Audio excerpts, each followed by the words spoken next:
Starting off with the Angels, and I got Dan Haren from 2011. I don't know what it is, but anytime I think of Dan Haren, I think of him with the A's, even the Diamondbacks, but I always go, oh yeah, he did play for the Angels for a couple of seasons. Now, his first season with them in 2011 was very good. He posted a record of 16-10 with an ERA of 3.17, and he only walked 33 batters over 238 innings pitched. My goodness. Now, he did come back down to earth after that, but he was very good in 2011. On to the Astros, and I got to go with Lance Berkman in 2006. Anytime I think of 2006, I always think of the NL MVP race, which Ryan Howard won over Albert Pujols. Even though Pujols had the better wins above replacement and slash line and OPS, I'm just saying. But lost in the shuffle that year was Lance Berkman, who had a very good season. He finished third in MVP voting, and remember, the Astros were in the National League during that time. He hit .315 with an OPS over 1,000, along with 45 home runs. Staying in 2006, and I got to go with Frank Thomas for the A's. I always have to be reminded that Frank Thomas was once an Oakland A after so many good seasons with the White Sox in his Hall of Fame career. But remember, after a couple injury-riddled seasons to end his White Sox tenure, he signed a prove-it deal with the A's, and he proceeded to go off. My goodness, he had an OPS of .926 with 36 home runs that helped him finish fourth in MVP voting that year. After this, he went on to sign a 2-year deal with the Blue Jays to end his career. Speaking of the Blue Jays, how about Jose Canseco in 1998? Now, first of all, I don't know why Jose Canseco with the Blue Jays always catches me off guard. Probably because he was an A's legend, but holy cow, his 1 year with the Blue Jays was actually very good. Now, he did strike out a lot. He led the American League that year in strikeouts, but he had 46 home runs and played his most games in a season since 1991. For the Braves, I'll go with Kenny Lofton in 1997. Anytime I think of the Braves in the late 90s, I just always think of Greg Maddux, John Smoltz, and Tom Glavine, and guys like Chipper Jones and Andrew Jones, along with the fact that Lofton mostly played his career in Cleveland, and I tend to go, oh yeah, he did play 1 year in Atlanta, didn't he? Now, he did butt heads with manager Bobby Cox a lot, and he missed a lot of time with injury that year, but he was very productive for them when he was on the field, hitting .333 with 27 stolen bases while playing tremendous defense in center field. On to the Brewers, and I got to go with Bill Hall. Now, he had a solid 2-year stretch with Milwaukee early on in his career, but his best year was in 2006 when he posted a wins above replacement at 5 and an OPS of .899 with 38 home runs. Now, he did come back down to earth after that next season, but he was very solid during this time. For the Cardinals, I'm going to go with Mark McGwire in 1999. Now, I might be cheating here a little bit because it is kind of hard to forget Mark McGwire, but I think most people are automatically going to think of that 1998 home run race with Sammy Sosa. However, his 1999 season was also extremely good. Now, he didn't hit 70 home runs, but he hit 65, which I still think is pretty good, along with 147 RBIs and an OPS of 1120. On to the Cubs, and I got Derrek Lee from 2005.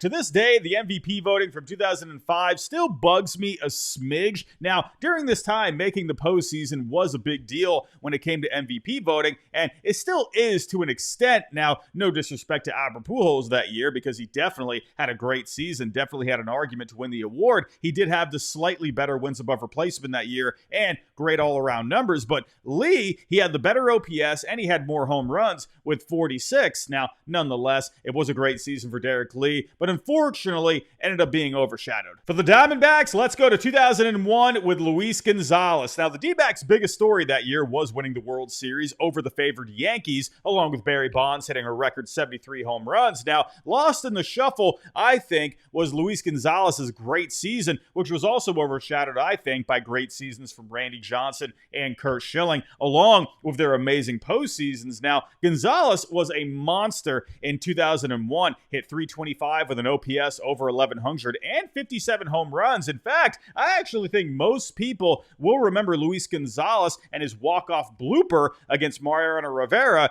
to win the World Series in Game 7. For the Dodgers, I got to go with Zack Greinke in 2015. Now, Zack Greinke is going to be very hard to forget, but I think his 2015 season goes a little under the radar. Now, he did have a little bit of luck that year going for him. Had a .229 batting average on balls in play. That is extremely low. But when you look at his numbers from that year, I feel like no one really ever mentions them. An ERA of 1.66, which helped him post the highest wins above replacement for a pitcher that year. But he lost out on the Cy Young to Jake Arrieta. During this time, lots of attention was being paid to Jake Arrieta and the Cubs, along with the Mets, who had guys like Matt Harvey, Jacob deGrom, and Noah Syndergaard carrying them to the World Series. So I think Greinke just got lost a little bit in the shuffle that year. On to the Giants, and I got Jason Schmidt. Now, I think Giants fans will always have a soft spot for Jason Schmidt, but for 2003, I think most people are going to remember Cy Young winner Eric Gagne, the first reliever since Dennis Eckersley in 1992 to win the award. Now, Gagne was absolutely disgusting that year, saving 55 games with an ERA of 1.20, a FIP of 0.86, and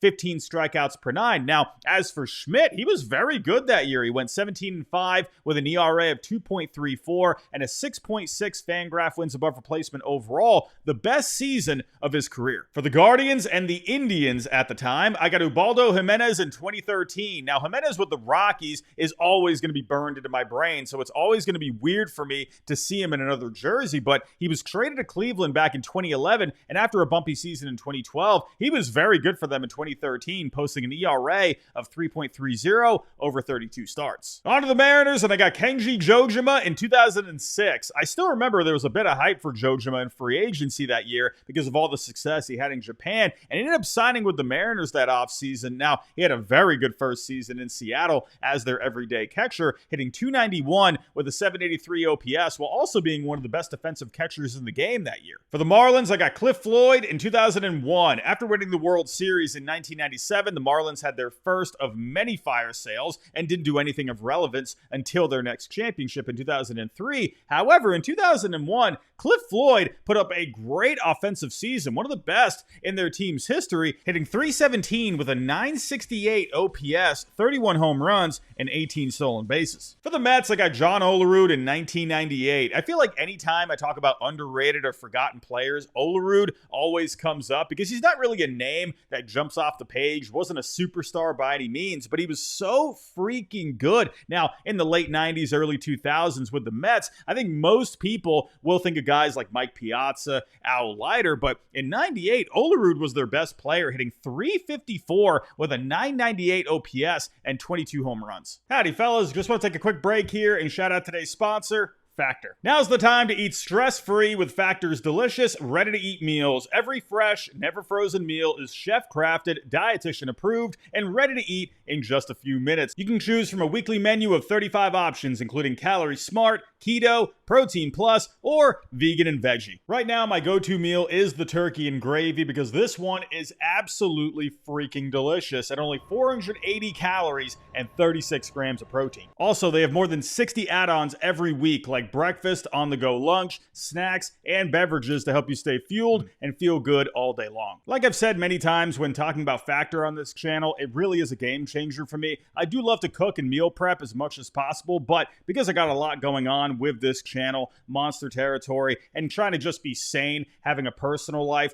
Factor really does come through for me in a pinch. So what are you waiting for? To get started and fuel up your springtime goals, head to factor75.com or click the link below and use code 50HIDE to get 50% off plus free shipping on your first Factor box. That's code 50HIDE at factor75.com to get 50% off plus free shipping on your first box. Now, with that said, let's get back to the video. On to the Nationals, and I got to go with Esteban Loaiza in 2005. Now, I know, Loaiza recently got 3 years of jail time for trafficking cocaine, for crying out loud, but in the Nationals' inaugural season, he was actually pretty solid. He was the runner-up in Cy Young voting back in 2003 and had a terrible time with the Yankees in 2004 after getting traded there, but in 2005, he had a good bounce-back season, throwing 217 innings over 34 starts, posting an ERA of 3.77 and a FIP of 3.33. For the Orioles, I got Brian Roberts in 2005. Now, the Orioles during this time absolutely stunk, even though they had some good talent like Miguel Tejada, Javi Lopez, and Melvin Mora. But one guy that I think got overshadowed a little bit was Brian Roberts. He was one of those under-the-radar guys that never jumped off the page, but he did everything very well. And in 2005, he posted a 7.3 wins above replacement thanks to hitting .314 with a 903 OPS with with 18 home runs and also stole 27 bases and played great defense at second base. A very underrated player, in my opinion. Speaking of underrated players, let's go back a year prior to 2004 with Mark Loretta on the Padres. Now, I was a big Loretta fan during this time, despite being overshadowed a bit by guys on his own team like Jake Peavy, Trevor Hoffman, Brian Giles, along with the fact that he wasn't really a big home run hitter, but he flat out hit. He hit .335,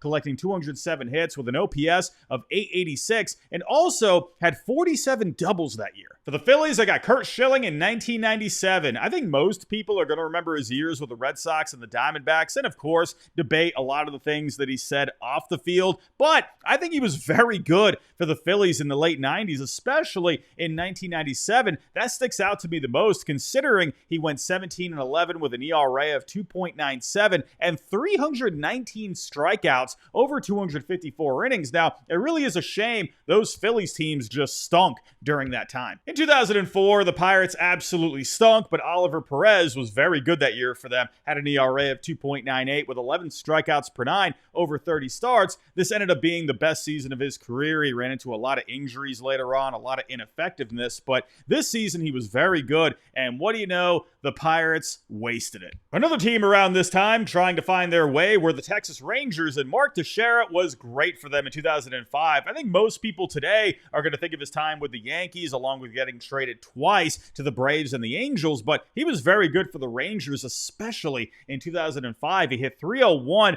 with 43 homers, and he slugged .575, numbers that helped him get some MVP votes that year, despite being on a bad team. The Rays didn't really become relevant until 2008, so Carlos Pena's 2007 season, I think, gets lost in the shuffle, and that's unfortunate because it was a pretty ridiculous season overall. There was always potential with Pena since he was drafted 10th overall by the Rangers in 1998, but he didn't fully put it together until around 10 years later, hitting .282 with an OPS of 1.037 and 46 home runs. This is actually still the single season home run record for the Rays. Now, he did have a couple of more good seasons in the middle of the order for Tampa, helping them get to the World Series in 2008, but his 2007 season, I think, should be remembered a little bit more. On to my Red Sox, and I got Dustin Pedroia in 2011. Now, the 2011 season still makes me wake up in a cold sweat in the middle of the night after the Red Sox had one of the worst choke jobs of all time that September to miss the postseason. Man, oh man, I don't think I'm ever going to forget that. But Jacoby Ellsbury also that year had an MVP caliber season that got him a second place finish, but Pedroia's very good season, I think, that year